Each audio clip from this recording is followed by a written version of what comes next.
পবিত্র কোরআন শরীফ তেলাওয়াত শুনুন এবং শিখুন চ্যানেলে আপনাদেরকে স্বাগতম। আসসালামু আলাইকুম দর্শক, শাহ হেলাল রহমতুল্লাহ স্মৃতি কবরস্থান, এটা হচ্ছে আমাদের কবরস্থান। আপনাদেরও সবার কবরস্থান আছে। আমাদের মূল ঘর হচ্ছে এটা, এই মাটির ঘরেই আমাদেরকে সবাইকে যেতে হবে।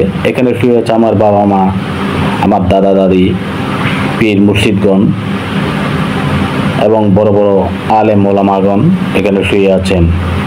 দর্শক, আমাদেরকে কবর জিয়ারত করতে হয়। আমাদের মুরব্বীদের যারা শুয়ে আছেন কবরে, তারা শুধু চায় আমাদের জিয়ারত, আমাদের দোয়া। আমরা কবর জিয়ারতের নিয়মটুকু শিখে নিব। আসুন কবর জিয়ারতের নিয়মটুকু শিখে নিই।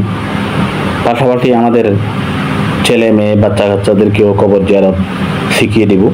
তাদেরকে বোঝাতে হবে আমরা কবর জিয়ারত করি, আমাদের মুরব্বীদের জিয়ারত করতেছি, তাদের জন্য দোয়া পাঠাচ্ছি, তারা যেন এই দোয়ার বরকতে তাদের জান্নাতুল ফিরদাউস নসিব করে।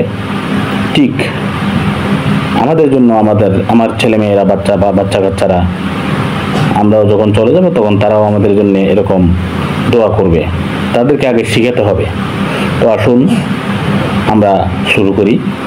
প্রথমে কবরস্থানে গিয়ে প্রথমে সালাম দিতে হবে।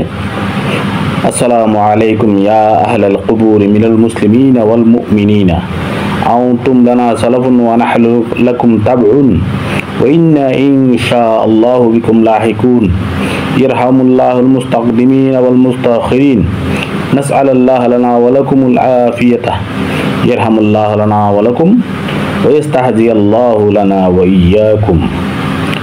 তো আমরা এই সালাম দেওয়ার পরে সূরা ফাতিহা পড়ব 3 বার, কুল হুয়াল্লাহ, সূরা ইখলাস 3 বার, কুল আউযু বিরাব্বিল ফালাক, সূরা ফালাক 3 বার, কুল আউযু বিরাব্বিন নাস, সূরা নাস 3 বার, সূরা কাফিরুন 1 বার। এবং যদি পারেন, যদি জানেন আরও অন্যান্য সূরা যত বেশি পড়বেন তত ভালো।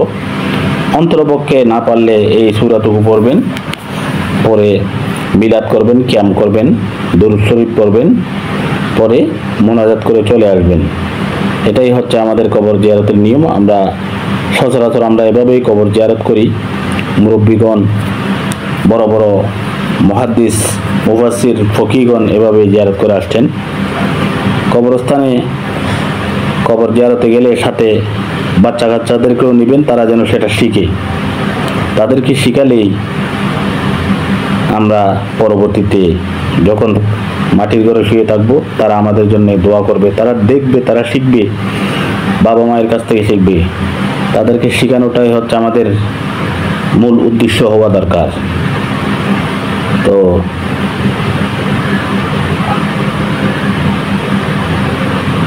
কবর জিয়ারত, মাজার জিয়ারত, এটা অনেকেই পছন্দ করে না, অনেকেই বেদাত মনে করে।